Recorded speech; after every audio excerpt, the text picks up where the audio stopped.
Hey, was that the dinner bell I just heard? Welcome to my table. We're going to start with the sky mirror and go through the first week in August 2014 for you. And then I have some other interesting things to share, some stuff for you to taste. Let's get after it.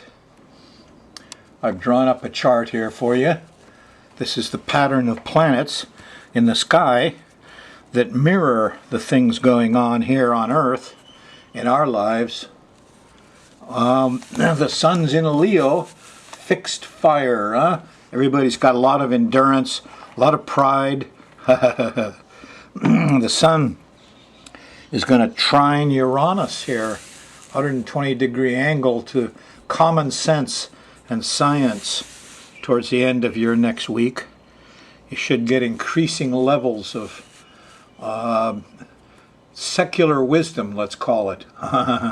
Look at Jupiter. Jupiter's in there. You've already had a whole week of Jupiter knowledge. The sun went by Jupiter. The thing was, as the sun conjuncted Jupiter and a lot of earthly wisdom and wise men came out, it squared Mars. And the square, the 90-degree square, you tend to feel the squares. The trines just happen. They're just loose. Just turn around, there it is. There's no energy on a trine. A square is all energy, though. Obstacles, difficulties. I'm sure that last week you noticed that your temper was not always in the control you wanted, huh? Well, let's look at this thing day by day. We're going to run the moon around the edge of this pattern, and as it makes angles to the various planetary bodies, the actors on the stage, look, there's Mars, there's Ku. As the moon makes angles, squares and trines, your world is either very energetic with obstacles or very easy with enlightenments and trines. Now, if you're watching this on the Thursday show, the moon's still in Libra, and you're starting to feel increasing levels of, oh, now I got a plan.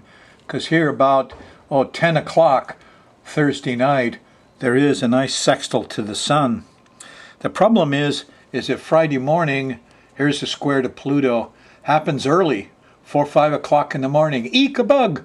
Little panicky feeling. I don't have control. I don't have power. The day gets increasingly difficult until you get to the afternoon when the moon opposes Uranus. And the hell with science. We don't need any of that environmental stuff, no. And there's a square to Venus. We're out of our comfort zone. We feel alone. There's no sweets. There's no goodies. How did I get in this situation? And here it is on Friday's day, huh? Friday is Venus's day. Vendredi, Venus in French. Anyway, you're on the Venus day, but there's a Uranus and a Venus squares and oppositions. So you could be interrupted in the search for pleasures and love and sex here. Give it up. The less you try, the less trouble you'll be into. Here late at night, this is real early. It's really 2 a.m. in the morning. The moon goes by the north node, and we're all taking care of each other a little bit. That's kind of nice. But the moon's still in Libra all the way through Saturday till you get to dinner time. The early afternoon, it goes into Scorpio. There's the fixed water. But as long as you're in Libra, you're going to feel that alienation, the lack of power and control. It's the same old thing, huh? Here it's hitting your Fridays. So Saturday's not comfortable. As you go into Saturday night, the second, you're getting into the Mars zone. And here late at night, here's a conjunction to Mars, 9, 10 o'clock or so. There is a square to Jupiter. We're overdoing it. Can't shut up. Talking too much. Then comes the anger. Then comes the arguments. Mercury. Got a square to Mercury, too. Jupiter's in there. No, that's Neptune, isn't it? The higher heart tries to come out. The priest, artist, doctor says, go to higher feeling. Maybe you'll get some results. But I think you're going to be angry most of Saturday night. This is an accident time. This is no time to feed the bad wolf in you. You want to get work done, good idea. Watch the hots and sharps, though, because it's an injury fighting time again. and might lighten up a little bit when you get to the sextile to Pluto Sunday afternoon, August 3rd. The moon in Scorpio tends to give us a little more power, but when you hit that Mars zone, it's in fixed signs, folks. It's going from 3 to 9 degrees Scorpio, and it's in square to Jupiter. It's being overdone. Too much of it. Jupiter's going from 4 to 6 Leo. Mars is going from 3 to 9 Scorpio. So all week, you got a Mars squaring Jupiter, and we're overdoing it. It'd be nice if we could overdo the sports, overdo the fixed stuff, repair stuff, maintain stuff, protect things. That's Mars's job. But when he doesn't know how to protect, bang, what you got is violence and fighting. The Israelis and the Gaza Strip. Jeez. Anyway, I might settle down here a little bit in the middle of Sunday with the sextile to Pluto. I hope so. We shall see. I wouldn't count on it exactly, because here's Saturn, and the moon's going to hit Saturn here after dinner Sunday night, August 3rd, and Saturn, he never makes anybody very happy. Maybe the best you could do is we're on budget and we got time for everything, and the guys in the suits are making laws. That's great, but when it hits Saturn, there's a seesaw, 150-degree angle to Uranus, and Saturn's going to make a law and get rid of all the Uranus stuff, all the non-traditional. Let's go back 30, 40, 50 years. Well, maybe not. Anyway, this is still a difficult time. It doesn't settle out until Monday morning, August 4th.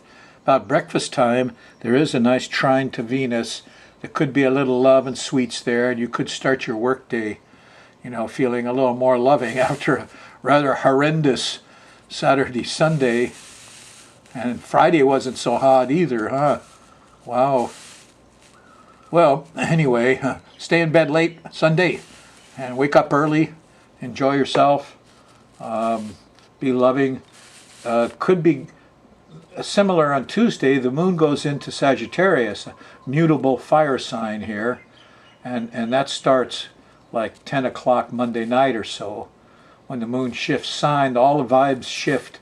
And suddenly there's more wisdom around. Yeah, there's a trine to Jupiter. Maybe we should listen to others here and see what happens.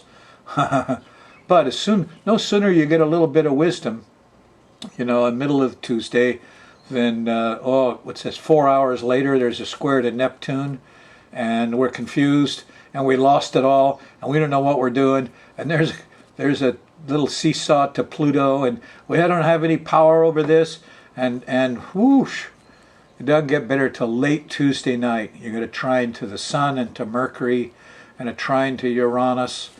The scientific secular moves in. There's flashes of brilliance and wisdom. Maybe we should be looking out for our fellow man. Not only our fellow man on the earth now, but what about the next 40 generations?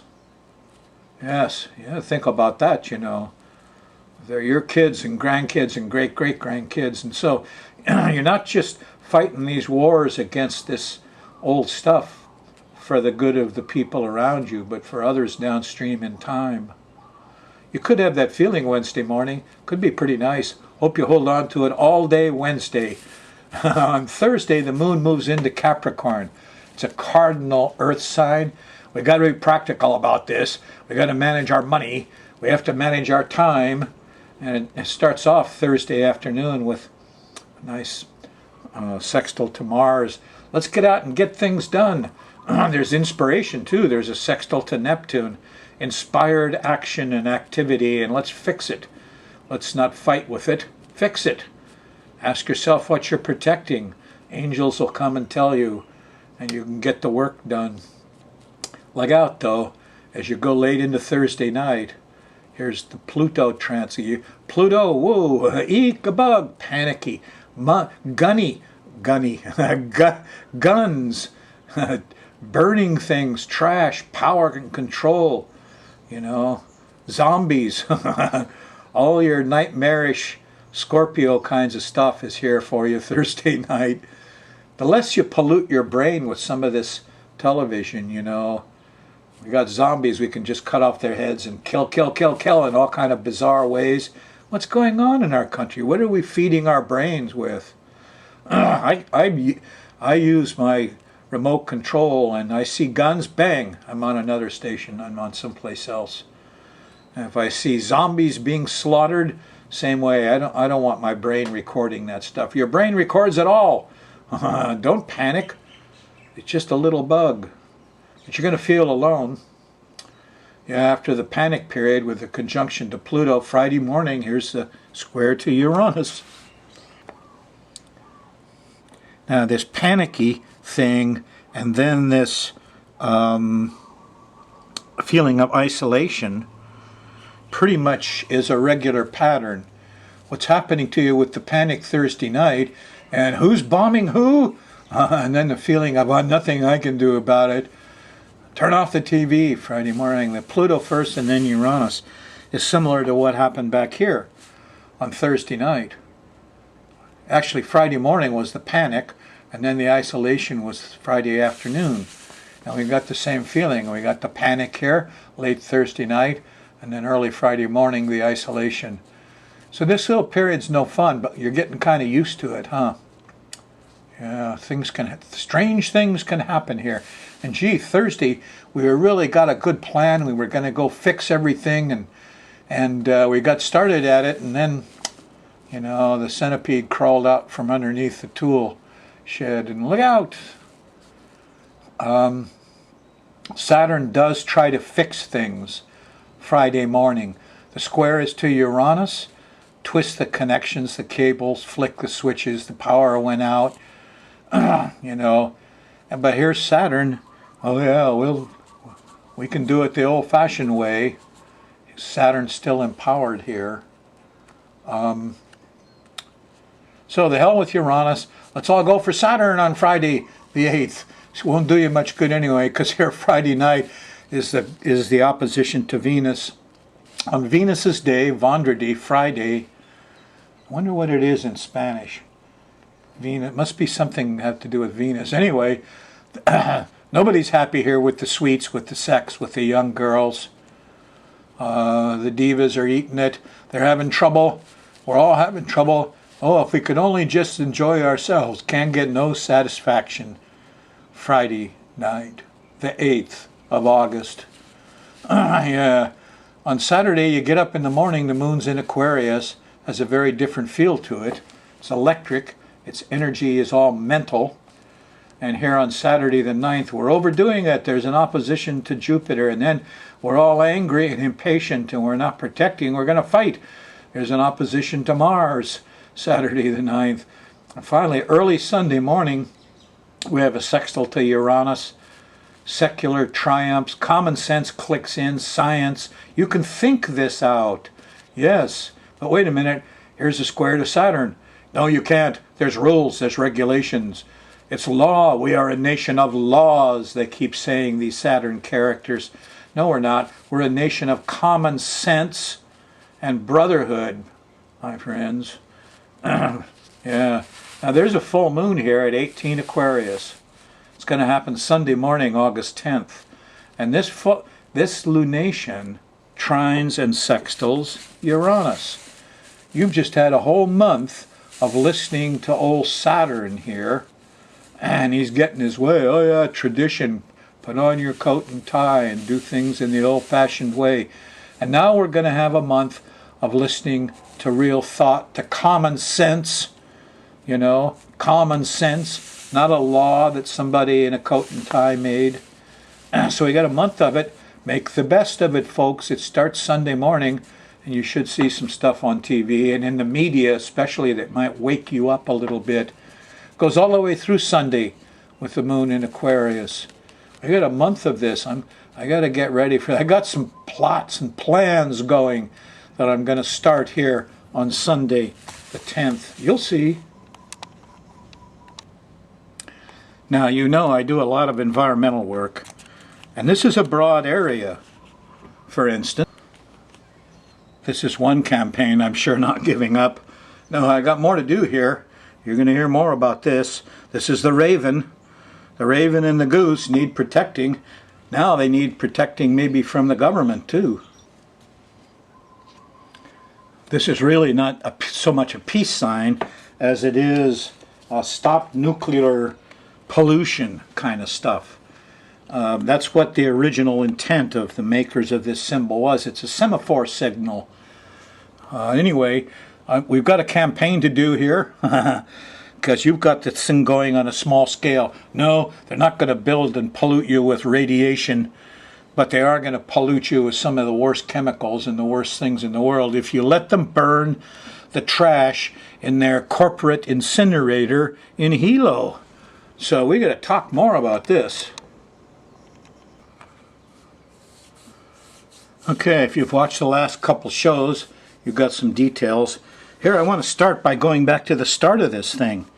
And that is, who writes these proposals? And what we know now is that there were representatives from the Department of Finance, the legal department, and environmental management is kind of a strange name because, was it Lighthead Todd is totally involved with lawsuits and about her, her background, and she qualified. But these guys aren't serious about environmental management. No, they're just like the legal and finance people, and they wrote the proposals. And they wrote the proposals in such a way about money and things. And then they got 3 from the 7, and they winnowed it down, they said. And all 3 were burners, things that burned. They got 3 different corporations willing to burn your garbage for money. Don't make any mistake about that. What's the result of burning this stuff? Well, there's going to be legal suits and lawsuits about pollution and health. And the money here that is spent burning the trash is going to mainland corporations. Yes, it's pretty sad. On top of that, we'll get famous because we're certainly not recognizing global warming. All these people, they're so anxious to burn your trash to make a little money with electricity. Boy, they don't care. Corporate guys who don't recognize global warming, deniers, they're going to screw your health. Yeah, it's kind of sad. What could you do? How could you do this another way? Let's talk about getting some different people in there. Some people like me with degrees in environmental health that have dealt with burning pollution all my life. There are people who aren't corporate bullshit artists. How about some labor, some unions? How about somebody to represent the working people?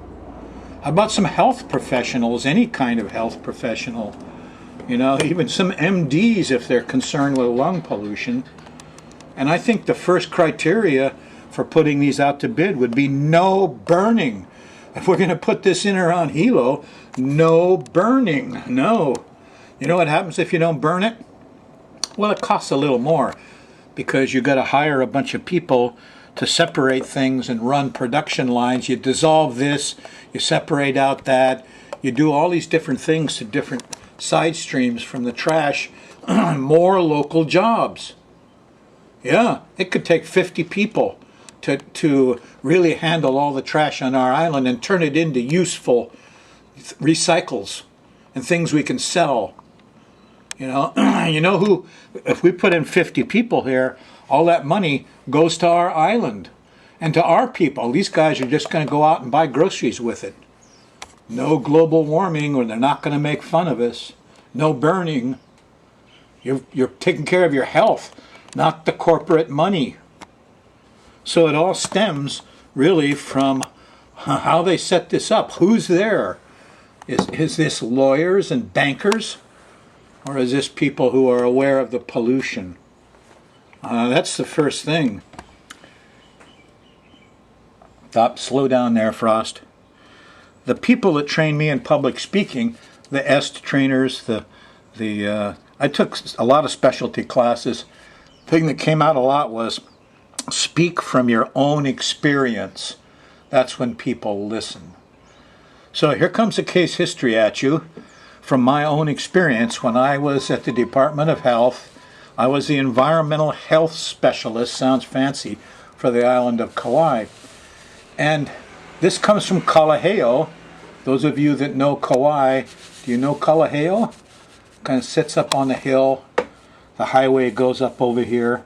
The trade winds come around the island and blow through Kalaheo in this direction. So I was sitting in a actually very crummy little office they gave me. Unbelievable the stuff the health department did to me when I went there to take that job. But I got a call, and the call was from a mother who was really upset because her baby wouldn't stop coughing. No, the baby just kept coughing and coughing. The lady took the baby to the doctors. The doctor said, this is nothing that the baby has caught or some condition in the baby's body. This is coming from outside. This is a pollution matter. So the lady got on the phone, called the Department of Health. All those guys at the Department of Health, 2 or 3 kind of do-nothing sorts, gladly passed that on to me. So I drove out there in my little Jeep. And I went to see the lady who had the baby. And she lived on the left side of the highway, on the Makai side of the highway. There's a kind of a residential area of small homes. And she lived in this home here. And her baby was in the back room, the back corner of the house. There's an open window, and that's where her baby slept. So I talked with her, and I looked at the baby, and the baby was coughing a bit, and I thought, oh. So I went out and started searching around the environment. I spent the whole afternoon. Now, right next to her, there was a vacant lot right here. And so I started snooping the vacant lot because I noticed the wind was moving in that direction. The trade winds. Changes all the time, but the trades are going that way. So I thought, maybe there's something in that vacant lot, and I'm out there sniffing it and picking up dirt and scuffing my, I'm kind of expecting maybe somebody sprayed something in that vacant lot. They went and round up the lot, and there's Roundup all over, and it dries out and blows in the baby's window. So, I must have spent 2-3 hours here in this vacant lot looking a little bit foolish. But the wind was blowing that way. So I didn't find anything that was obvious there. So I started making little wider circles.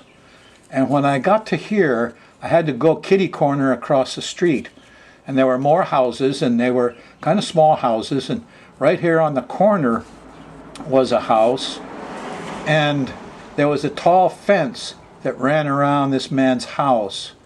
So you couldn't see much in the house, and so I was pretty gutsy at that point. I kind of grabbed hold of the fence and peeked over the fence, and what I find right here but a pit, a burning pit right on the ground. And in the burning pit there were a bunch of ashes, but most of all there was a smoldering, I say smoldering, there wasn't any smoke coming off it, but it was kind of, half burned coffee cup. One of these plastic coffee cups that is about a 1/4 inch thick, and half of it was melted down and burned.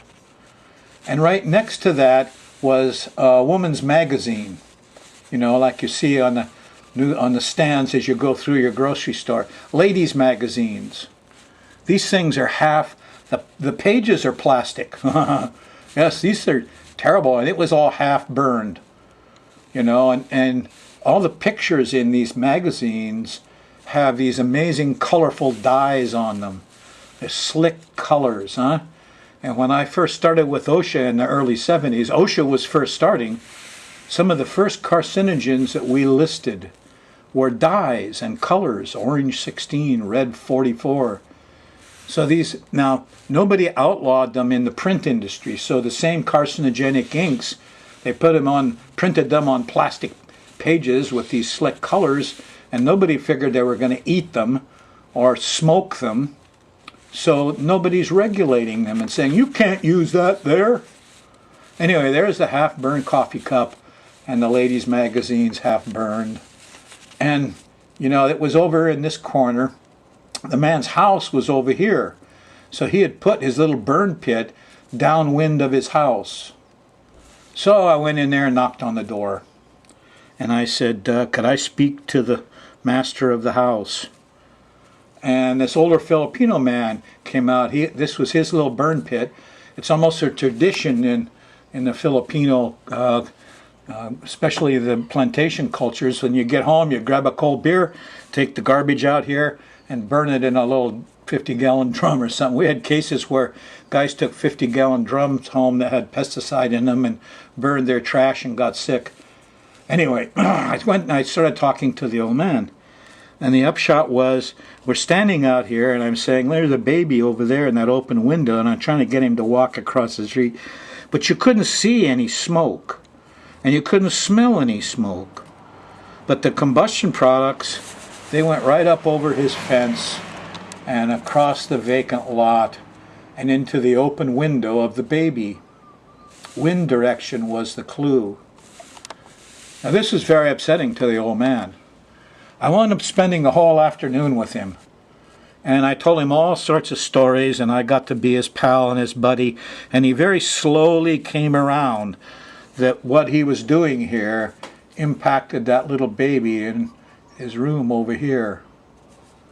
And in the end, he became my ally and said, "Well, this is amazing, Mr. Frost. I'm going to go around here, and I'm going to tell all my neighbors, they all do this kind of stuff, that we can't burn these modern materials because they're full of all these chemicals, and I won't burn out there anymore." And the baby will stop coughing. I'll tell you, the unfortunate thing about this is the reason you get asthma.